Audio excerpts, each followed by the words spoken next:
السلام علیکم ورحمۃ اللہ وبرکاتہ۔ میرے پیارے آقا علیہ الصلاۃ والتسلیم کے پیارے دیوانوں، خاتون جنت حضرت فاطمۃ الزہرا رضی اللہ تعالی عنہا کی کنیزوں مکاشفۃ القلوب کے ایپیسوڈ نمبر 122 میں آپ تمام کا استقبال ہے۔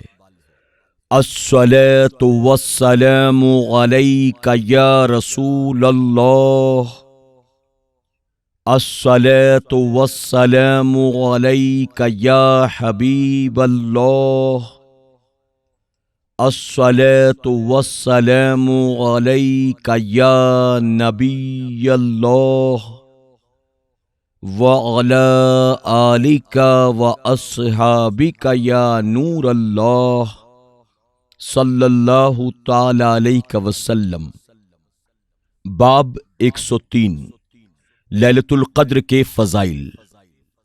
حضرت ابن عباس رضی اللہ تعالی عنہ سے مروی ہے، حضور اکرم صلی اللہ علیہ وسلم کے حضور میں بنی اسرائیل کے ایک ایسے شخص کا تذکرہ کیا گیا جس نے 1000 ماہ راہ خدا میں اپنے کندھے پر ہتھیار اٹھائے تھے۔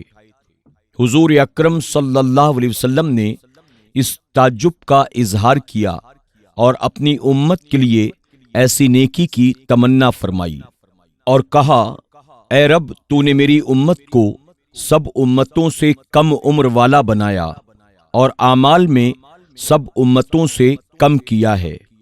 تب اللہ تعالیٰ نے آپ کو لیلۃ القدر عطا فرمائی جو 1000 مہینوں کی عبادت سے افضل ہے، جس کی مدت بنی اسرائیل کے اس آدمی نے راہ خدا میں ہتھیار اٹھائے تھے۔ آپ کو اور آپ کی امت کو اس طویل مدت کے مقابلے میں ایک رات بخشی گئی۔ یہ نعمت عظمیٰ یعنی لیلۃ القدر اس امت کے خصائص میں سے ہے۔ ایک روایت میں ہے کہ اس شخص کا نام شمعون تھا۔ اس نے کامل 1000 ماہ دشمنوں سے جہاد کیا اور کبھی بھی اس کے گھوڑے کا نمدہ یعنی پسینہ خشک نہ ہوا۔ اسے اللہ تعالیٰ نے جو قوت اور دلیری عطا فرمائی تھی، اس کے بل بوتے پر اس نے دشمنوں کو مغلوب کیا تھا، یہاں تک کہ ان کے دل بہت تنگ ہوئے اور انہوں نے اس کی بیوی کی طرف قاصد بھیجا اور وہ اس بات کے ضامن ہوئے کہ وہ اس عورت کو سونے کا بھرا ہوا تھال پیش کریں گے اگر وہ اپنے شوہر کو قید کر لے، تاکہ وہ اس مرد مجاہد کو اپنے تیار کیے ہوئے مکان میں قید کر دیں اور سب لوگ راحت و سکون پائیں۔ چنانچہ جب وہ سو گیا تو عورت نے اسے کھجور کی چھال کے بٹے ہوئے مضبوط رسوں سے باندھ دیا۔ جب وہ بیدار ہوا تو اس نے اپنے جسم کو حرکت دی، جس سے اس نے رسیوں کو ٹکڑے ٹکڑے کر دیا، اور عورت سے پوچھا، تو نے ایسا کیوں کیا؟ عورت بولی، میں آپ کی قوت کا اندازہ لگانا چاہتی تھی۔ جب کافروں کو اس کی خبر ملی تو انہوں نے عورت کی طرف ایک موٹی زنجیر بھیجی۔ عورت نے اسے پھر باندھ دیا اور اس مرد مجاہد نے پہلے ہی کی طرح اسے بھی توڑ دیا۔ تب ابلیس کافروں کے پاس آیا اور انہیں یہ بات سمجھائی کہ وہ عورت سے کہیں کہ وہ مرد سے پوچھے کہ کون سی چیز ایسی ہے جس کے توڑنے کی وہ طاقت نہیں رکھتا۔ چنانچہ انہوں نے عورت کی طرف آدمی بھیجا اور اسے یہی کہلوا بھیجا تو اس عورت نے اس سے سوال کیا۔ اس مرد مجاہد نے کہا، میرے گیسو۔ اس کے 18 طویل گیسو تھے جو زمین پر گھسٹتے رہتے تھے۔ جب وہ سو گیا تو عورت نے 4 گیسوؤں سے اس کے پاؤں اور 4 سے اس کے ہاتھ باندھ دیے۔ پھر کافر آ گئے اور انہوں نے اسے پکڑ لیا اور اسے اپنی قربان گاہ کی طرف لے گئے۔ وہ 400 ہاتھ بلند تھی، مگر اتنی بلندی اور فراخی کے باوجود اس میں صرف ایک ستون تھا۔ کافروں نے اس کے کان اور ہونٹ کاٹ دیے۔ وہ تمام وہیں جمع تھے۔ تب اس مرد مجاہد نے اللہ تعالیٰ سے سوال کیا کہ اسے ان بندھنوں کو توڑنے کی قوت بخشے اور ان کافروں پر یہ ستون میں چھت کے گرا دے اور اسے ان کے چنگل سے نجات دے۔ چنانچہ اللہ تعالیٰ نے اسے قوت بخشی، وہ ہلا تو اس کے تمام بندھن ٹوٹ گئے۔ تب اس نے ستون کو ہلایا جس کی وجہ سے چھت کافروں پر آ گری، اور اللہ تعالیٰ نے ان سب کو ہلاک کر دیا اور اسے نجات بخشی۔ جب صحابہ اکرام نے یہ بات سنی تو انہوں نے کہا، یا رسول اللہ صلی اللہ علیہ وسلم، کیا ہم بھی اس جیسا ثواب پا سکتے ہیں؟ آپ نے فرمایا، مجھے اس کا علم نہیں۔ پھر آپ نے اپنے رب سے سوال کیا تو اللہ تعالیٰ نے آپ کو لیلۃ القدر عطا کی، جیسا کہ پہلے مذکور ہوا ہے۔ حضرت انس رضی اللہ تعالی عنہ سے مروی ہے، حضور اکرم صلی اللہ علیہ وسلم نے فرمایا، جب لیلۃ القدر آتی ہے تو جبرائیل علیہ السلام فرشتوں کی ایک جماعت کے ساتھ نازل ہوتے ہیں اور ہر اس بندے پر رحمت بھیجتے ہیں اور بخشش کی دعا کرتے ہیں جو کھڑے ہو کر یا بیٹھ کر اللہ تعالیٰ کے ذکر میں مشغول و مصروف ہوتا ہے۔ لیلۃ القدر میں بے شمار رحمتوں کا نزول۔ حضرت ابو ہریرہ رضی اللہ تعالی عنہ کہتے ہیں کہ لیلۃ القدر میں زمین پر بے شمار فرشتے اترتے ہیں اور ان کے اترنے کے لیے آسمان کے دروازے کھول دیے جاتے ہیں، جیسا کہ حدیث شریف میں وارد ہے۔ تب انوار چمکتے ہیں، عظیم تجلی ہوتی ہے جس میں ملک عظیم منکشف ہو جاتا ہے، لوگ اس میں مختلف درجات پر فائز ہوتے ہیں۔ بعض ایسے ہوتے ہیں جن پر زمین و آسمان کے ملکوت منکشف ہوتے ہیں، اور جب ان پر آسمانوں کے ملکوت منکشف ہوتے ہیں تو وہ آسمانوں میں فرشتوں کو ان صورتوں میں دیکھتے ہیں جس میں وہ مشغول عبادت ہوتے ہیں، بعض قیام میں، بعض قعود میں، بعض رکوع میں، بعض سجدے میں، بعض ذکر میں، بعض شکر میں، اور بعض تسبیح و تہلیل میں مصروف ہیں۔ بعض لوگوں پر جنت کے احوال منکشف ہوتے ہیں اور وہ جنت کے محلات، گھر، حوریں، نہریں، درخت اور جنت کے پھل وغیرہ دیکھتے ہیں اور عرش اعظم کا نظارہ کرتے ہیں جو کہ جنت کی چھت ہے۔ انبیاء، اولیاء، شہداء اور صدیقین کے مقامات کو دیکھتے ہیں۔ بعض ایسے لوگ بھی ہوتے ہیں جن کی آنکھوں سے حجاب اٹھ جاتے ہیں اور وہ رب ذوالجلال کے جمال کے علاوہ اور کچھ نہیں دیکھ پاتے۔ حضرت عمر فاروق اعظم رضی اللہ تعالی عنہ سے مروی ہے، حضور اکرم صلی اللہ علیہ وسلم نے فرمایا، جس شخص نے ماہ رمضان کی 27ویں رات صبح ہونے تک عبادت میں گزاری، وہ مجھے رمضان کی تمام راتوں کی عبادت سے زیادہ پسند ہے۔ حضرت فاطمۃ الزہرا رضی اللہ تعالی عنہا نے عرض کی، اے ابا جان، وہ ضعیف مرد اور وہ عورتیں کیا کریں جو قیام پر قدرت نہیں رکھتے؟ آپ نے فرمایا، کیا وہ تکیے نہیں رکھ سکتے کہ جن کا سہارا لیں اور رات کے لمحات میں کچھ لمحات بیٹھ کر گزاریں اور اللہ تعالی سے دعا مانگیں؟ مگر یہ بات اپنی امت کے تمام ماہ رمضان کو قیام میں گزارنے سے زیادہ محبوب ہے۔ حضرت عائشہ صدیقہ رضی اللہ تعالی عنہا سے مروی ہے، حضور اکرم صلی اللہ علیہ وسلم نے فرمایا، جس نے لیلۃ القدر بیدار ہو کر گزاری اور اس میں 2 رکعت نماز ادا کی اور اللہ تعالی سے بخشش طلب کی تو اللہ تعالی نے اسے بخش دیا، اسے اپنی رحمت میں جگہ دیتا ہے، اور جبرائیل علیہ السلام نے اس پر اپنے پر پھیرے، اور جس پر جبرائیل نے اپنے پر پھیرے وہ جنت میں داخل ہوا۔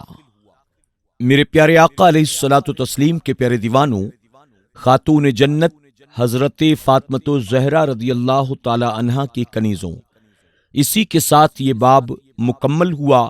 آئیے باب 104 کا آغاز کرتے ہیں جو عید الفطر کے فضائل کے تعلق سے ہے۔ عید نام ہے ماہ شوال کے پہلے دن اور ذی الحجہ کے 10ویں دن کا۔ ان دنوں کو عید اس لیے کہتے ہیں کہ اس میں لوگ اطاعت الہی یعنی ماہ رمضان کے فرض روزے اور حج سے فارغ ہوئے تو اطاعت رسول صلی اللہ علیہ وسلم کی طرف لوٹ آئے، یعنی انہوں نے شوال کے 6 روزے رکھے اور حضور اکرم صلی اللہ علیہ وسلم کی زیارت کی تیاری کی۔ یا انہیں عیدین اس لیے کہا جاتا ہے کہ یہ دن ہر سال لوٹ آتے ہیں، یا اس لیے کہ اس میں اللہ تعالی بار بار فضل و کرم کرتا ہے، یا اس لیے کہ ان کے آنے سے خوشیاں لوٹ آتی ہیں۔ بہرحال تمام توضیحات میں عود یعنی لوٹ کا معنی پایا جاتا ہے۔ پہلی نماز عید، حضور اکرم صلی اللہ علیہ وسلم نے پہلی نماز عید 2 ہجری میں نماز عید الفطر ادا کی اور پھر اسے کبھی ترک نہیں فرمایا، لہذا یہ سنت مؤکدہ ہے۔ حضرت ابو ہریرہ رضی اللہ تعالی عنہ سے مروی ہے کہ اپنی عیدوں کو تکبیروں سے زینت بخشو۔ حضور اکرم صلی اللہ علیہ وسلم فرماتے ہیں کہ جس شخص نے عید کے دن 300 مرتبہ سبحان اللہ و بحمدہ پڑھی اور مسلمان موتا کی روحوں کو اس کا ثواب ہدیہ کیا تو ہر مسلمان کی قبر میں 1000 انوار داخل ہوتے ہیں، اور جب وہ مرے گا اللہ تعالیٰ اس کی قبر میں بھی 1000 انوار داخل فرمائے گا۔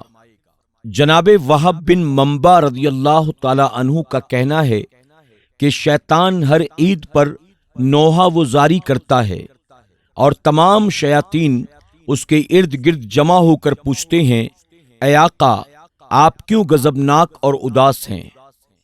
وہ کہتا ہے، اللہ تعالیٰ نے آج کے دن امت محمدیہ صلی اللہ علیہ وسلم کو بخش دیا، لہذا تم انہیں لذتوں اور خواہشات نفسانی میں مشغول کر دو۔ جناب وہب بن منبع رضی اللہ تعالی عنہ سے یہ بھی مروی ہے کہ اللہ تعالی نے عید الفطر کے دن جنت کو پیدا فرمایا اور طوبہ کا درخت عید الفطر کے دن بویا۔ جبرائیل کا وحی کے لیے عید الفطر کے دن انتخاب کیا اور فرعون کے جادوگروں کی توبہ بھی اللہ تعالی نے عید الفطر کے دن قبول فرمائی۔ فرمان نبوی صلی اللہ علیہ وسلم ہے، جس نے عید کی رات طلب ثواب کے لیے قیام کیا اس دن اس کا دل نہیں مرے گا جس دن تمام دل مردہ ہو چکے ہوں گے۔ حکایت، حضرت عمر رضی اللہ تعالی عنہ نے عید کے دن اپنے بیٹے کو پرانی قمیض پہنے ہوئے دیکھا تو رو پڑے۔ بیٹے نے کہا، ابا جان آپ کس لیے روتے ہیں؟ آپ نے فرمایا، میرے بیٹے مجھے اندیشہ ہے کہ آج عید کے دن جب لڑکے تمہیں یہ پھٹے پرانے قمیض میں دیکھیں گے تو تمہارا دل ٹوٹ جائے گا۔ بیٹے نے جواب دیا، دل تو اس کا ٹوٹے جو رضائے الہی کو نہ پا سکا، اس نے اپنے ماں یا باپ کی نافرمانی کی ہو، اور مجھے امید ہے کہ آپ کی رضامندی کے طفیل اللہ تعالیٰ بھی مجھ سے راضی ہوگا۔ یہ سن کر حضرت عمر فاروق اعظم رضی اللہ تعالیٰ عنہ رو پڑے اور بیٹے کو گلے لگا لیا اور اس کے لیے دعا فرمائی۔ کسی شاعر نے بہت خوب کہا ہے، انہوں نے کہا، کل عید ہے تم کیا پہنو گے؟ میں نے کہا، ایسی پوشاک جس نے بندے کو رفتہ رفتہ بہت کچھ دیا۔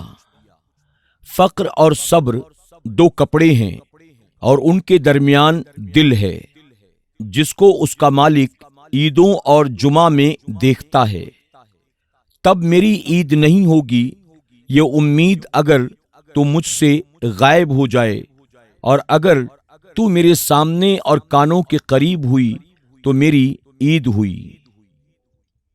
یہ بات بھی وارد ہے کہ جب عید کی صبح ہوتی ہے تو اللہ تعالی فرشتوں کو بھیجتا ہے، جو زمین پر اترتے ہیں اور گلی کوچوں اور راستوں میں کھڑے ہو جاتے ہیں اور بلند آواز سے کہتے ہیں، جسے جن اور انسان کے سوا تمام مخلوق سنتی ہے۔ وہ کہتے ہیں، اے محمد صلی اللہ علیہ وسلم کی امت، اپنے رب کریم کی طرف آؤ، وہ تمہیں عطائے عظیم دے گا، تمہارے بہت بڑے گناہ معاف فرمائے گا۔ اور جب لوگ عیدگاہوں میں آ جاتے ہیں تو اللہ تعالی فرشتوں سے فرماتا ہے، مزدوری کا بدلہ کیا ہے جب وہ اپنا کام مکمل کر لیں؟ فرشتے کہتے ہیں، اس کا بدلہ یہ ہے کہ اسے پورا اجر دیا جائے۔